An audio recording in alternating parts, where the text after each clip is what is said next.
All right, ladies and gentlemen, boys and girls, I think we're live. We're live. Yay. Welcome to Post Match Live. When we ain't got no history. My name is David. And Chelsea just beat Newcastle United 3-0 in the FA Cup about 15 minutes ago. Back in the wins after Wednesday's disappointing 2-1 loss to Arsenal. So, winning is way better than losing. The end. So we'll be here for a little bit just to review the game quickly and then obviously talk about all the other non-football things that people like to talk about, like transfer rumors and Conte drama and all that other nonsense. Hello, Vinay. I am perfectly alright. It is a bright and early 7:43 here on the west coast of the United States. So yeah, our Sunday is off to a fantastic start. It's always a little weird when you don't play on Saturday. You have to wait until Sunday. But today the wait was worth it, especially after we got to witness Liverpool self-destruct against West Brom yesterday, which was pretty hilarious. VAR aside, or no VAR, whatever. Sucks for them. And then, of course, Spurs then failed to beat whoever Newport are, which is also almost equally as hilarious. But if anything, that reminded us that you never really know in knockout competitions. So, it's even though we beat Newcastle at the start of December 3-1, is not guaranteed that we would beat them again. And first half certainly didn't necessarily inspire all that much confidence in terms of performance. I don't particularly think Chelsea were anything close to being great, but made it count in the two chances that we had, both on Batshuayi finishes, to remind us that he is in fact pretty good at scoring goals. He may not be necessarily amazing at other things, but he's a striker, and if there's one thing that he does really well, it's finish chances, score goals. You could say both of them are pretty good poachers' efforts. Certainly the first one was just a tap-in, and the second one was a slightly lucky finish off of a nice run and a nice through ball. But his shot was on target, so when it deflected off the defender to loop over the goalkeeper, he gets the credit anyway. And then Marcos Alonso finished it off with a third goal, Chelsea's third in the second half, with what seems to be basically an automatic free kick for him from his position there just outside the penalty area on the goalkeeper's left hand side. It's almost always on target, and a fair amount of them have now gone in, which, I mean, I guess practice makes perfect, but it's still pretty. His consistency is funny and great and amazing all at the same time. So that's very nice. Certainly, Batshuayi's 2-goal performance, I think, will take the headlines, especially as we enter the last 3.5 days here in the transfer window.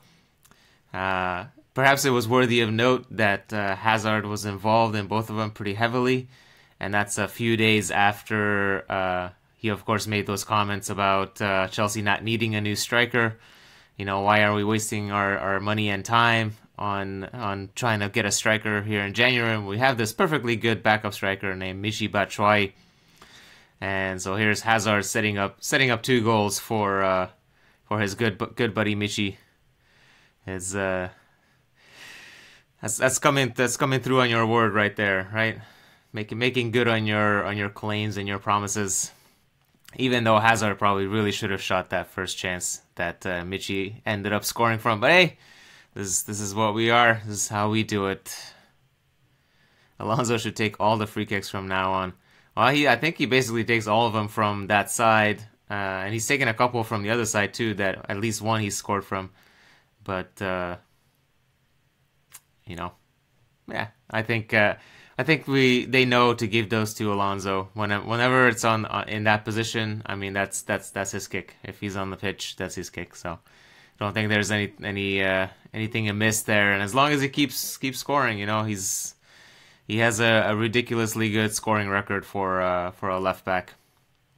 There was one incident in the first half where I was kind of hoping that he was not injured. That was a little scary there when he went for a shot, and a follow through. I think he was taken out, and he can get hurt pretty badly on those. And as of right now, yet we don't have a backup for Alonso. This Emerson guy from Roma might be coming in or should be coming in the next couple days, but for now, we actually don't have. We literally don't have a backup for Alonso. Not even Kennedy, who's now at Newcastle. So yeah, fortunately he came through unscathed and scored his goal, so it's good. For Chelsea, they were back in the 3-4-3 today. A slight couple of changes from midweek and a couple of changes from last weekend's game against Brighton. Caballero continues in goal because Courtois is still injured. Courtois was back in training, or has been back in training, but I guess his ankle was not quite ready to go yet. Caballero has been solid whenever called upon, and today was no different. Even kept a clean sheet, made a couple of good saves in the first half. There was one punch. Caballero sure likes to punch a ball. He's not much of a catcher. You know, Courtois generally catches those high crosses. Caballero just kind of punches them away. Doesn't necessarily inspire confidence all the time, but today, the one time he did it was fine. Back three of Cahill, Christensen, and Rudiger, with Azpilicueta getting a rare rest. Cahill, of course, back to being captain. Midfield four of Alonso and Zappacosta on the wings. Conte and Drinkwater in the middle. Drinkwater, I thought, was Chelsea's worst player by some distance, actually. He did complete the 90 minutes, which, I guess he didn't really have anybody to bring on for him, especially after we were up 3-0. But yeah, Drinkwater seemed to be not in sync with anybody besides, just those obvious easy short passes. Ramos says Drinkwater is rude. Oh no, it's not rude. It's the harsh reality. You know me. I am super positive about everybody, but Drinkwater was fairly terrible today, and not just passing. All his shooting was off. It's one to forget, one to improve from. Conte was fine, obviously, because it's Conte, and then the front three of Hazard, Batshuayi, and Pedro. Nice to see Pedro getting a start, even though would not have been surprising to see Barkley get a start, but he's still, I suppose, working himself into match fitness. Barkley did come on. He was our first substitution for Hazard immediately after Alonso scored the third goal. Drinkwater had a Bakayoko performance. Somebody's always going to be the worst, right? By definition, somebody has to be the worst player on the pitch. And Drinkwater takes that award.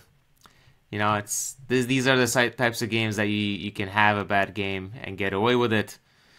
No, it's not a big deal. It's just worthy of mention, I suppose. So Barkley was our first sub for Hazard, and then Ampadu came on to rest Conte. And then the debut that everybody was waiting for the final 10 minutes was young Callum Hudson-Odoi for Pedro for the final 10 minutes. Hudson-Odoi's first touch was really nice and made a nice switch out to the right-hand side. So everybody, the tweets that followed cracked me up, kind of saying, already did more than Drinkwater, or back on Drinkwater. Sorry, last time we mentioned Drinkwater. But no, Hudson-Odoi. He didn't score or do anything super spectacular, but he looked confident. He looked not out of place, and for a 17-year-old, making his debut, it's pretty standard, pretty good. No, nothing more that you can really ask for, and hopefully the first of many to come for young CHO. Of course, he's only 17. So, gotta temper the expectations a little bit. Let's not get ahead of ourselves too much. But yeah, pretty exciting. and I think he had made the bench several times already. So it was only a matter of time. People are getting a little antsy. It's just another stick to beat Conte with here. Not giving Hudson-Odoi his debut, but there you go. 10 minutes to get that milestone. Apparently, the number 70 shirt that Hudson-Odoi was wearing is the highest competitive number ever worn in a competitive Chelsea match. It's unclear if that status since shirt numbers were instituted, which was 92 or 93, or if we're talking ever. But yeah, there's a bit of trivia for you. There you go. The only problem with Batshuayi is inconsistency. I'd say the only problem with Batshuayi is actually that other than scoring, the rest of his game can use a lot of improvement. He's worked on his physicality a lot, which is something that was brought up at the very start of his Chelsea career. If you compare how he looked when he first arrived at Chelsea and how he looks now, his wide shoulders and all that, he's bulked up quite a bit, and that's I would assume that's something that Conte wanted him to work on. So he's improved his physicality, which, as we know and often criticize Morata for, is needed in England. So that's good. The rest of his link up is not necessarily up to par just yet. But as Ariel says, the problem with Michy is lack of playing time. He certainly, whenever he's on the pitch, we tend to score goals. Whether that's a coincidence or a correlation or a causation, well, that's up for debate. But two more goals today. That's 10 for the season. I mean, that's 10 goals in a season don't just happen by accident, right? There's got to be something behind that. So give the man a bit more playing time. That's all we ask for.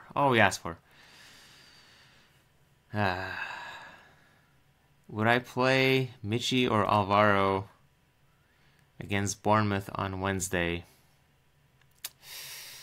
Well, if Morata's back, I'd play him just to get him playing again. But his back injury seems to be one of those that could has the sounds of something that could linger and be a problem for a while. Which actually, Morata's back injury is basically the first good reason I've heard actually of going after somebody like Dzeko, because if Morata is being affected by this back injury, which he picked up after, was it the Crystal Palace game or something like that? So basically, since he's had this injury, he's only scored 2 goals. And they're saying that the injury isn't affecting him, but since he picked up this injury, he suddenly developed this habit of not being able to score other than those two, a couple goals. So certainly his strike rate has gone down. Whether, it's the back injury or it's all playing into his back injury, confidence. There's news that one of his friends was killed in a car crash this weekend. So, I mean, it's all going wrong for him. And so both mentally and physically now he's being affected. I could definitely see that affecting his performances on the pitch, his goal scoring ratio. And that could explain why we'd want to overspend on somebody like Dzeko, who could be a starter for many Premier League teams. That said, when Morata does kick his back injury, I'm assuming he'll be back because he is a £70 million striker or a record signing, so he's not about to be discarded for anybody, not even Dzeko, not on a whim certainly. So yeah, I mean it's still not a good thing, I think, for us to really make this much of an effort to go for Dzeko. He's too old, I say that as somebody who's older than Dzeko. I say he's too old. He's too expensive. He is too entrenched in Roma. There's stories that he doesn't want to move. His family doesn't want to move. So basically, we have to make him an offer he can't refuse in order for him to come here, which would involve like a 3.5 year contract at 100K a week at least. I mean, that's a serious commitment to somebody who's about to be 32 years old. So, is this something? I mean, Conte might not like Batshuayi the most, but let's be honest. If we sign Dzeko for 3.5 years, his contract's going to expire long after Conte's gone. Conte might not be gone this summer. I don't think he's going to leave, despite all the stories. But chances are he won't be here in 3.5 years. It just doesn't happen. He's been here for a year and a half. That's already well over the average length of a Chelsea coach, which is just about a year for permanent appointees. And Conte himself has never really held a job for more than 3 years, so it's just one of those. It's not a reflection on anybody's ability or capabilities or anything like that. It's just how it goes. It's modern football. I mean, in 3.5 years, Guardiola is not going to be at Manchester City. It's what happens. Mourinho is not going to be at United, even though he just signed a new contract. By the way, what is Mourinho getting a new contract for? What has he done other than win his quote-unquote trouble there with the Community Shield? That man manipulates minds like nobody else. Isn't Giroud the same age as Dzeko? He might be, but apparently what we try to do with Giroud is to loan him in from Arsenal, which would be an amazing accomplishment to get Arsenal to agree to that. I mean, if he could loan Dzeko for 6 months, that would be perfect. But nobody's going to agree to that deal. Yeah, I think it's you don't want to ever really base your decisions on just one game. But Batshuayi scoring 2 goals today and playing really well against Brighton last weekend. Hopefully that was it. If we were kind of still waffling about this whole what to do with backup striker, hopefully that convinced the powers that be to not loan out and not get rid of Batshuayi, and most importantly not spend a ton of money on somebody like Dzeko. Jose still gets what he wants. Yeah, that's perhaps his greatest quality, right? Says, you will sign a new contract. You will give me a new contract.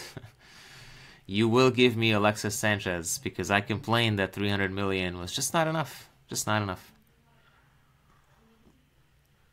By the way, Guardiola now has joined the choir of this spending is just not enough, because the poor man cannot win a quadruple with the squad that he's been given. He just can't. He just can't. So that has led to this hilarious story last night of City spending 150 million on Eden Hazard next summer and giving him a contract of 500,000 a week. There you go. Bye bye, Eden. Yeah, we'll see. We'll see. Don't think there's any danger of that happening. If Hazard's resisted Real Madrid for 5.5 years now, don't think he's about to leave us for Manchester City. But there's that story to be aware of. If you're the worrying type, just play CHO for the rest of the season as a number 3 striker. Do we need a number 3 striker? I mean, I'm all for giving Hudson-Odoi as many minutes as possible. It's right now I don't think we're really in danger of missing the top 4. So hopefully that allows for some minutes. We'll see who we get in the FA Cup in the next round. The draw is on Monday at 7:20 p.m. local time. So hopefully, if we get a nice easy draw there, that could be more minutes for for Hudson-Odoi. And of course, he should be playing in against older opposition in the Checkatrade Trophy, the former trophy known as the Football League Trophy, which Chelsea advanced to the semi-finals, I believe, by beating Oxford United in the quarterfinals. Chelsea were drawn against Lincoln City, the Imps of Lincoln City. And so that semi-final is coming up, I think, in a couple weeks or in a week, early February. So there's going to be more opportunities to see Hudson-Odoi tested against the men, you know, the big burly men of League Two or wherever Lincoln City are.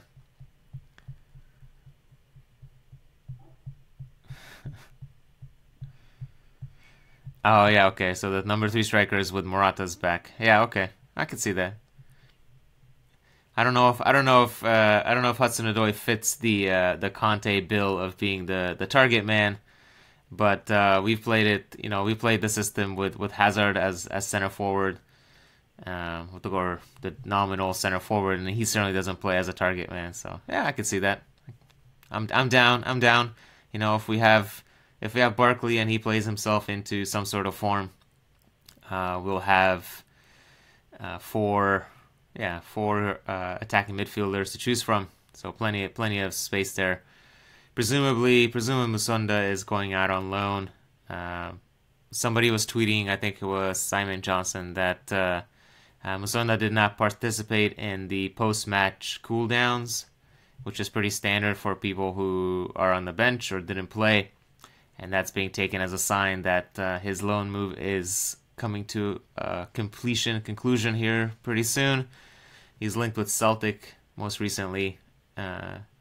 Old Brendan Rodgers, former Chelsea youth and reserves coach, Brendan Rodgers these days at Celtic. So that could be interesting. Musonda is also linked with the Leganés in Spain, a couple other places. But it could be Celtic, which, I mean, it's okay. It's not Scottish Premier League is not exactly the greatest league in the world, but it is supposed to be an 18-month loan, which means that he should be playing Champions League football next season with Celtic if he goes there. So that could be a decent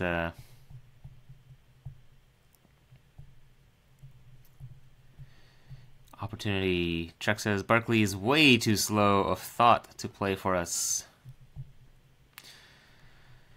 Maybe I don't know enough about him to to make that judgment. One thing I would say is Conte drills a lot of set plays, so to speak. You know, what he calls automatisms. I don't even know how to say that word. So that players can play literally without thinking. You know, natural movements, natural plays that you practice. So, you know, if Barkley not being the most intelligent player doesn't necessarily rule him out for playing a lot. You know, he can slot into whatever role. I think the biggest key will be actually determining what role he's going to play. You know, is he going to be a replacement for Hazard, which is unlikely? Is he an option for the right wing? Maybe. Is he an option for the tip of the midfield in the 3-5-2? I think once we figure that out, you know, maybe we can work on developing his game, making sure he fits. He lingers on the ball, yeah, but you know, so does Willian. So we always need a ball lingerer.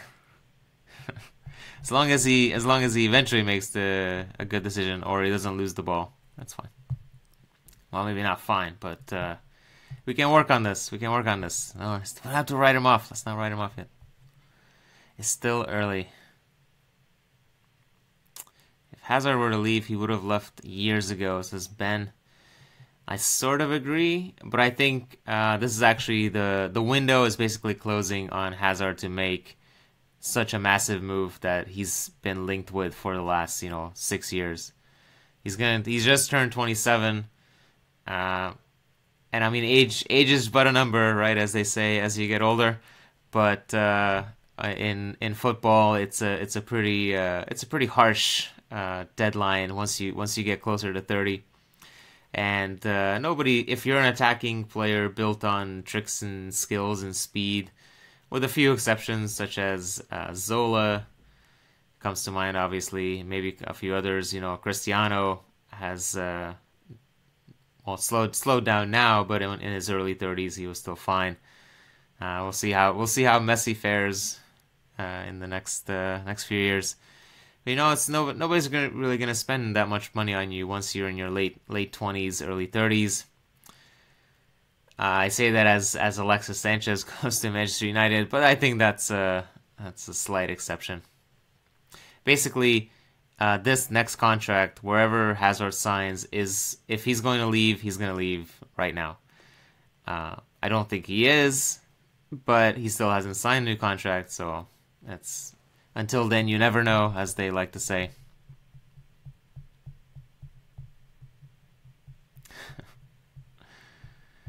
Kevin says, I'm convinced ex-pros and critics like Redknapp talk crap just to undermine our coaches' positions. Well, one thing to, yeah, that happens, but also, you know, the football punditry, football media tends to be fairly dominated by former Liverpool and United players. You know, so obviously they will have a slight bias against new money and the new powers that be. That said, you know, Frank Lampard's been one of the increasingly utilized pundits around BT Sport and elsewhere, and he's fallen into this the same trap that a lot of pundits fall into. You know, you gotta have an opinion, even if it's something incredibly unfair or even stupid or whatever. The game is to have an opinion, and the louder it is, the stronger it is, the better you are at being a pundit, which seems to be the only requirement. There are a couple exceptions. You know, Gary Neville obviously comes to mind, although, you know, it's not like he's not immune to this either.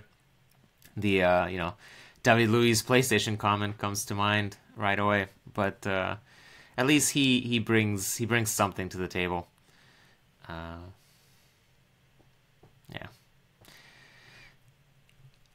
Overall, I'd like to really see the media and us pay less attention to pundit opinions. You know, more analysis, less opinion. But nobody cares about analysis. Everybody just wants opinion. So just where it goes. I mean, you look at half the headlines and it's like, Paul Merson said this, and Chris Sutton wrote this stupid thing in the mail, and it's just, you know, it's useless. Chuck says, I told you should have activated Laporte's release clause last summer. Now he's going to City. Yeah, it's a little unfortunate. I'm not sure anybody really disagreed with that. Something we certainly hoped for, but we chose Rudiger, and at that point, you know, should have gone Laporte, which is the part about that is the hilarious part about that is they're about to spend 60 million on another defender, which how are they still balancing the books for financial fair play, and then B, it's pretty funny to see Guardiola complain about his squad after doing this, and then City taking the moral high ground on the whole Alexis thing. You know, we were only going to spend 400,000 a week to Alexis. We can't afford 500,000 a week like United are giving him. It's just too much.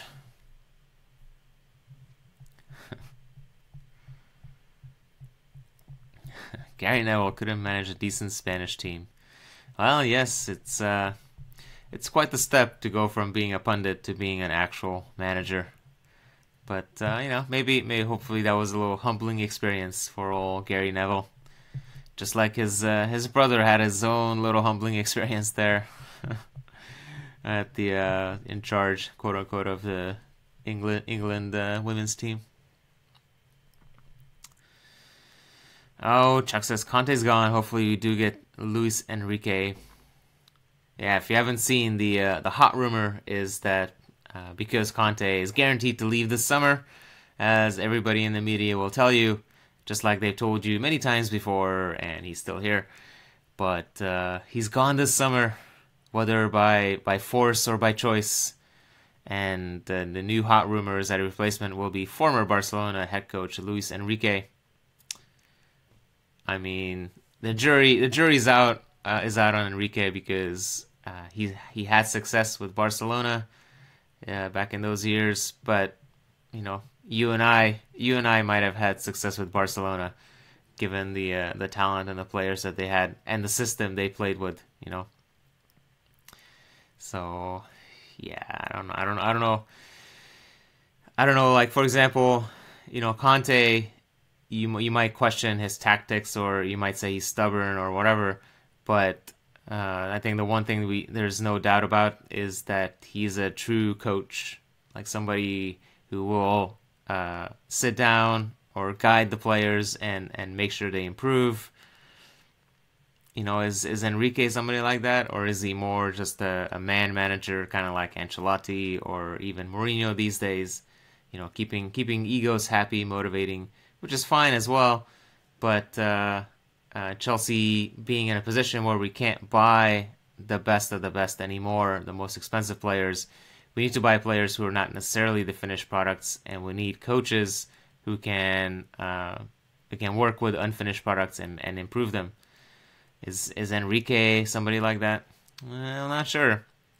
Other hot names include Thomas Tuchel, and he certainly is somebody like that. But then he also has an even stronger reputation of not getting along with football boards than Conte. So maybe not the best choice there,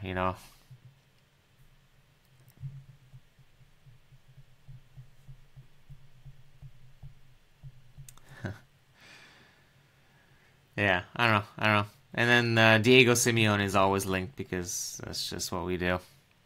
But yeah, I don't know. I don't think. I think this whatever the stuff Conte's saying is really not that controversial. He's said the same thing many times now. Maybe he's probably overstating the case that he doesn't have any input on our transfers. Is undoubtedly he has some input, but we're probably not getting the top targets because we can't. And I think he knows this because he's said that many times as well. What is also interesting, at least to me, is previous stories that kind of came from, the types of stories that would be sourced from the club. Said there's, as understanding that our transfer windows could have been better. This is all extenuating circumstances. We lost a couple games, so, it happens. We know that the team is in transition. We've replaced all the players who left, but not necessarily with the same finished product. Costa, he had his own issues, but certainly he's more of a finished product than Morata, who had never been a full-time starter.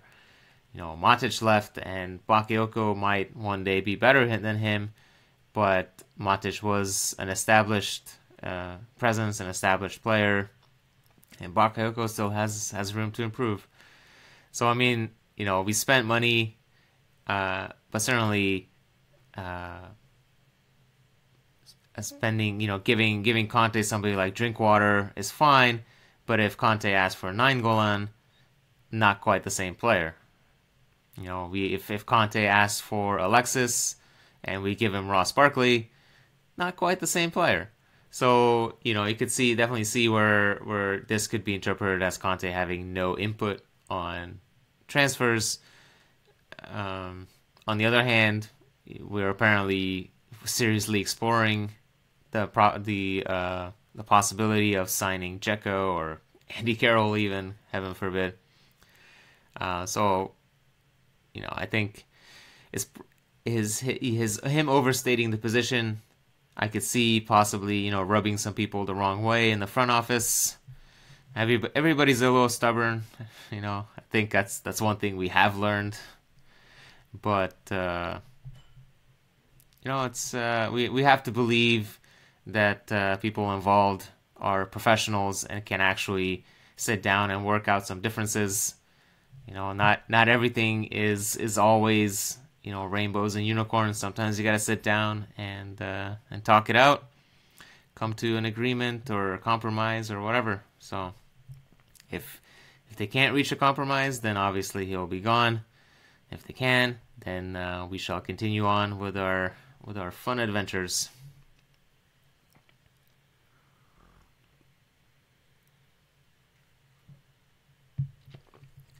We need an additional striker, but not Dzeko, says Cornelius. All right. Is the additional striker we need Batshuayi?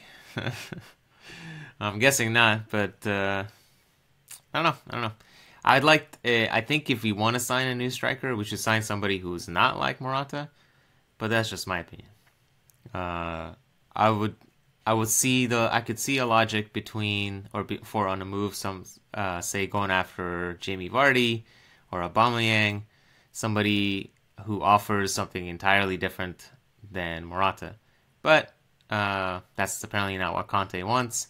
And despite him claiming that he has no input, we're actually looking at other target men, classic hold up target men. So there you go. But yeah, I mean, Conte also says he's happy to stay here. He's happy to work with the players. These are all, again, just like the club being in charge of transfers is stuff that we've heard many times. But for some reason, especially after losing to Arsenal, these comments are now being played up as controversial, as causing issues with the board. Conte was even asked, if these comments that we're reporting in such sensational manner, if these are causing issues and it leads you to get fired, do you regret them? Like, what sort of leading questions are these? But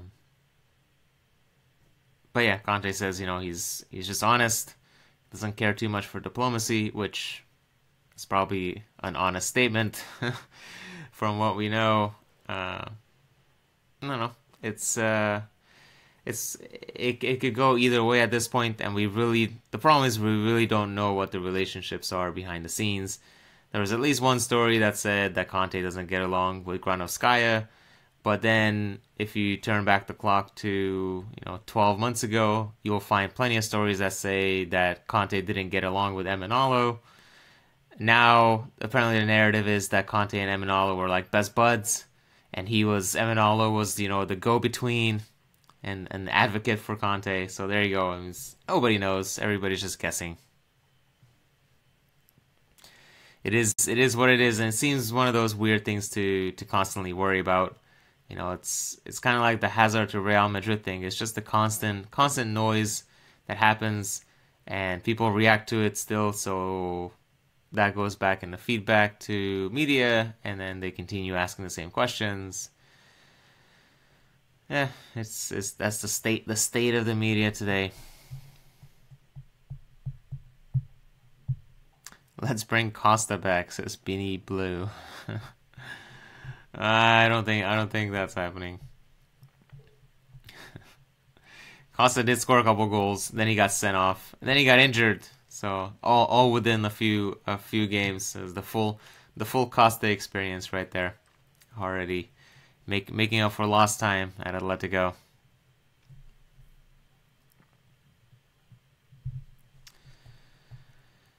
Next 2-3 seasons, we have to buy a complete striker.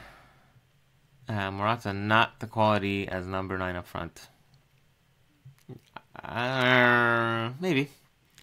But I think it's a little too early. A couple months ago when Morata was scoring left, right, and center, everybody was like, "Oh my God, this is the greatest striker ever! Thank God we didn't buy Lukaku." Opinions change just a little too quickly sometimes. Let's give Morata a bit of time. Remember the example of Didier Drogba, who was not necessarily lighting the world on fire for his first couple seasons at Chelsea, and eventually became a club legend, scoring biggest goals in club history. So yeah, it's just we all know about the dangers of writing off talent just a little too soon, as all we have to do is look towards Kevin De Bruyne or Lukaku, as just brought up. Yeah. Vinay says, I definitely think they can discuss it like adults without any issues. That's right. Just sit down, and talk it out. Either there's both sides have valid points. Both sides can be a little stubborn. Just gotta find a compromise. That said, we definitely do need to find or agree or set a direction for Chelsea. And whether that means getting a different coach who fully agrees with that direction. Because what seems to be happening now is Conte wants, he's a coach and he talks about improving players all the time, but he also, he wants to make his own job easier, and he wants players who are the best, who are already finished products. And that makes sense. You want to work with the best. You want to give yourself every advantage possible. So he wants the best players. Chelsea, on the other hand, don't really buy those sort of players anymore. We buy people in their early to mid-20s whom we can improve, or we buy young players and try to bring him through the academy that way. So if that's the direction we are going to continue moving in, it's probably a little easier if we have a coach who actually buys into that policy without needing to constantly remind him that he bought into that policy or whatever. So if Conte is not that person, eventually we need to find somebody. Basically, it'd be nice to have some synergy, built-in direction synergy between coach and backroom, whatever that direction might be. Maybe we can work it out with Conte, maybe we don't. But and that's not to say it's not going to stop, or that such a thing would stop media stories, because they'll just play up the quotes every time. It's, if you ask the coach 20 times, what's about transfer policy or whatever, and 19 times he says, everything's cool. The club, we're all working on getting our best, doing our best, trying to get the best players. The one time he says something a bit more frustrated, such as after losing to Arsenal, and that causing him sleepless nights.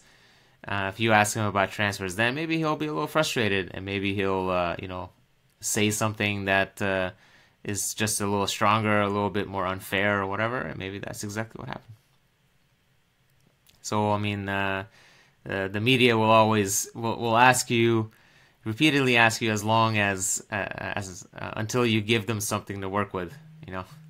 If they ask you questions, you give them a boring answer, they'll report on something else, but they'll keep asking until you say something.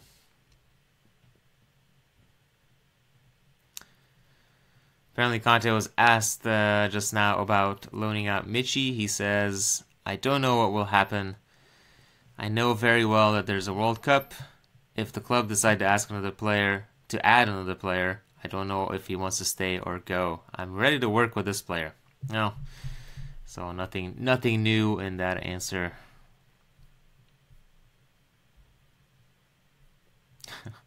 Are we buying Dzeko or what?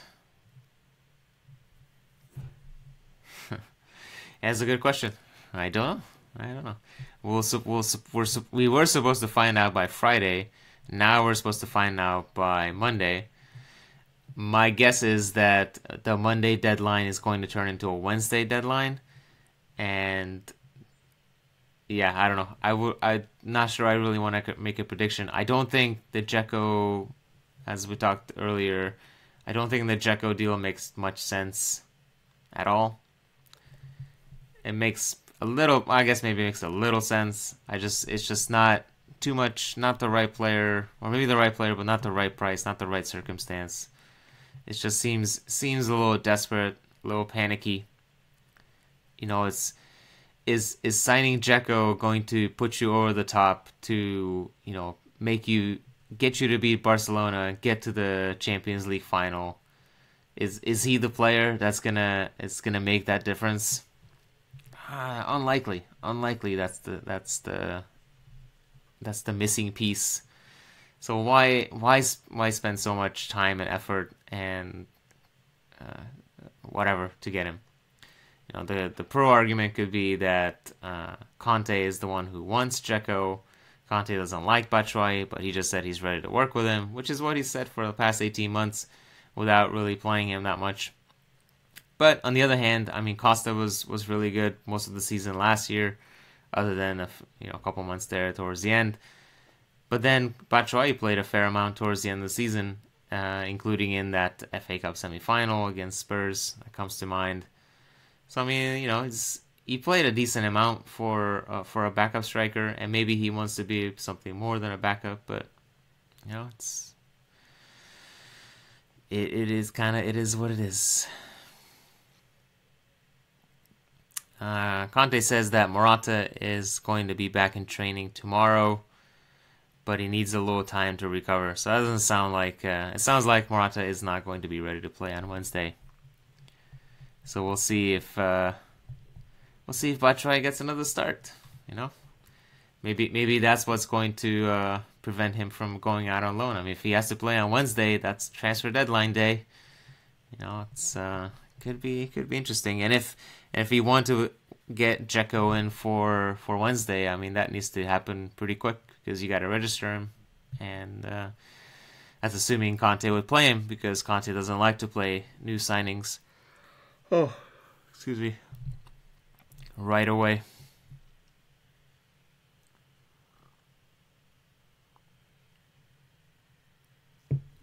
So I don't know. I can't really predict if it's going to happen or not. I can just say I hope it doesn't happen. If Batshuayi really wants to leave and we can find a good loan for him, Sevilla was named. I'd much prefer us to get somebody in on loan, even if it is somebody like Giroud, who's fine. But yeah.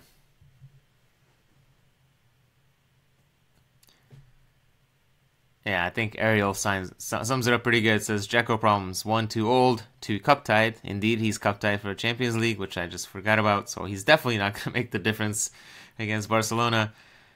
He's too expensive, and has too long of a contract. But yeah, that's a lot of negatives against the potential positive of having a backup striker who can rotate with Morata. It's not good. It's not good. Chelsea's policy of not giving multi-year contracts to players over 30 is often criticized, but it makes sense a little bit. It's good to have policies sometimes and just adhere to them. Yeah.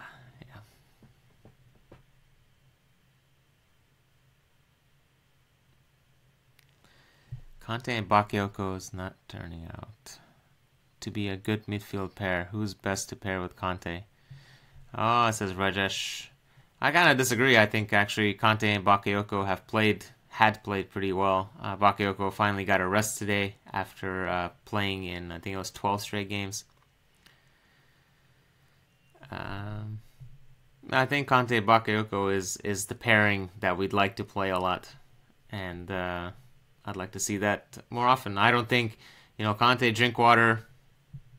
We talked about Drinkwater at the beginning, and then I promised that I won't mention him again because I don't particularly like his performance today. So Drinkwater are not the person to pair with Conte right now, despite their fruitful partnership from a couple years ago at Leicester. Conte and Fabregas, I think we've seen many times before, and it's not an ideal implementation for a 3-4-3. It's just too much. I mean, Conte can be superhuman, but Conte and Fabregas is just a little too weak.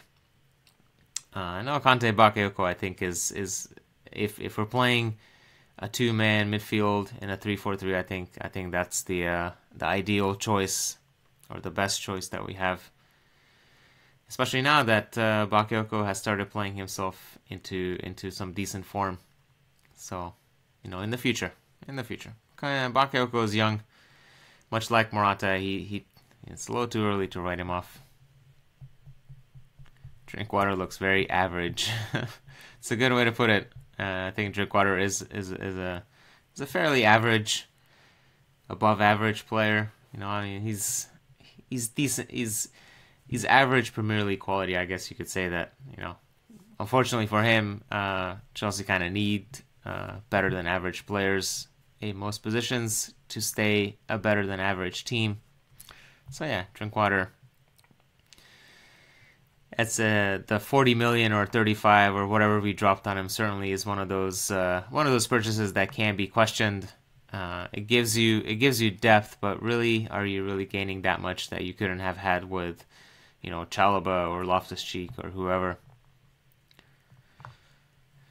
But you know, maybe Drinkwater just having a bad season. I don't know. I mean, I can't say I all that closely followed him at Leicester City, but I would hazard a guess that he was better. I'd guess that he was better at Leicester than he has been for Chelsea so far. So yeah. Bakayoko played in a 2 with Fabinho last year for Monaco. Yes, that's my impression. That's what I remember anyway. But you know, the only team I really follow that closely is Chelsea. So yeah, I don't know. But that's as I recall, he was mostly in a pair. Remember, we still might loan out Michy even if we don't sign Dzeko in time. Conte will just play Hazard as a false 9. Yeah, I can see that, but I don't know. That's just a little too bold. I don't know.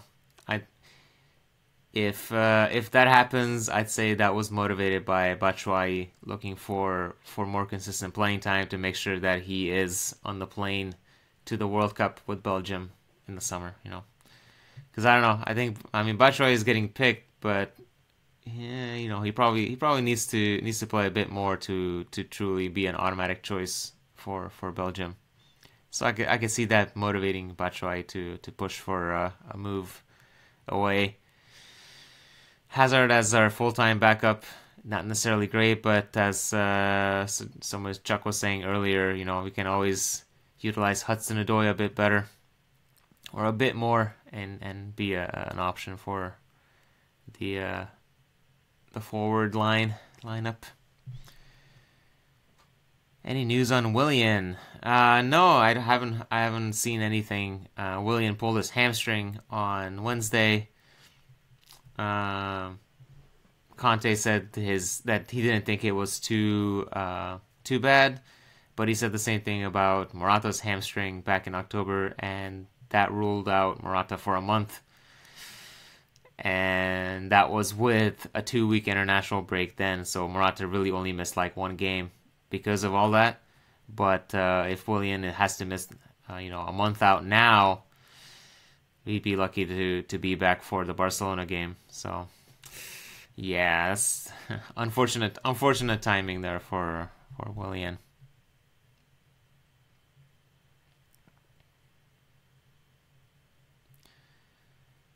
I'd say we play a 3-4-1-2 with Conte and Bakayoko holding Barkley behind Hazard and Morata. Yeah, I think that's definitely an option that Conte is considering. I actually believe that's something that he mentioned when he was asked about what Barkley's potential role might be at Chelsea. He said as the third midfielder in the 3-5-2 or as one of the wide forwards in a 3-4-3. So if we do play a 3-5-2, I could see him taking that advanced midfield role instead of Fabregas, or maybe we start with Barkley and return Fabregas to his best role, which would be that impact sub off the bench. If playing against tired legs, that's he did that really well last season, and he's played a lot more as a starter this year, but maybe not his best, not for me anyway. So yeah, 3-5-2 with a midfield of Conte, Bakayoko, Barkley is something I definitely like to see, and hopefully we'll see at the towards the end of the season. All right, I think we've reached the conclusion for today. The end of this. We've been here for almost an hour now. Not sure how Manchester City are doing, but we'll go off to watch maybe Cardiff City can mount a comeback and knock out Manchester City from the FA Cup and make our job easier. I hope City are up 1-0 at the moment. De Bruyne with the goal, of course, Kevin. Anyway, pretty easy win today for Chelsea, 3-0 over Newcastle United. Batshuayi first half brace, a couple goals set up by Hazard for him, and then Marcos Alonso scoring one of his trademark free kicks in the second half to make it 3-0. The other item worthy of note was Callum Hudson-Odoi making his Chelsea debut for the final 10 minutes. So that's pretty exciting for a 17-year-old. Ethan Ampadu made another appearance, another fellow 17-year-old. So a couple youngsters. It's a pretty perfect win in that regard. Get the 2 goals, get the third, settle the tie, bring some kids on, get Hazard a rest, Conte a rest for the final 15-20 minutes of the game. Others like Azpilicueta and Bakayoko didn't even have to take part, so it's a pretty perfect win overall. And the draw for the next round is on Monday at 7:20 p.m. local time, with the games to be played on February 17th that weekend, which is the weekend before the first leg of the Barcelona match. So ideally we get an easy game. We can rotate, play all the backups in that, and then get ready for Barcelona. Next up for Chelsea will be Bournemouth on Wednesday. That's at home at night. Morata might be back. Morata is back in training tomorrow. Fabregas is back in training, but was not quite ready to play just yet. He was on the bench. Courtois is back in training as well, but he was not involved in the matchday squad today. The other big name missing from the matchday squad was David Luiz. It's unclear whether that was just a tactical decision or what might be going on there. The transfer rumors around him kind of died away, so I'm just guessing it was standard rotation. Can only put 7 players on the bench. So, yeah. Musonda was one of the unused substitutes today, and yeah, he's pretty close. He sounds like he's pretty close to leaving on loan in the next couple days. So it's possibly explains why he wasn't involved. I mean, certainly he could have come on for any of the 3 players who did come on, but if Musonda is leaving on loan, there's absolutely no point in playing him over Ross Barkley or Hudson-Odoi or Ampadu, and for that matter. So it's unfortunate, but as long as that means that he is leaving on loan to where he's going to play, I think is a fine decision. Anyway, 3-0. And Christian Atsu finally made his Stamford Bridge debut, like 4 or 5 years after signing for Chelsea, and then spending several seasons on loan at various teams. He finally makes his Stamford Bridge debut for the other team. So that's a little side note, little final note there for Christian Atsu. He played 7 minutes. Didn't do anything. All right. So thanks for watching. If you watched any part of this or all of it, which you probably didn't, thanks for all the questions, comments. Be sure to visit the website weaintgotnohistory.com. Leave a comment, give a like, etc., etc. We'll have a video the morning after the Bournemouth game, so around 9 or 10 a.m. London time, which hopefully will make it 2 wins in a row. So 3-0 today and into the 5th round of the FA Cup. So, thanks for watching.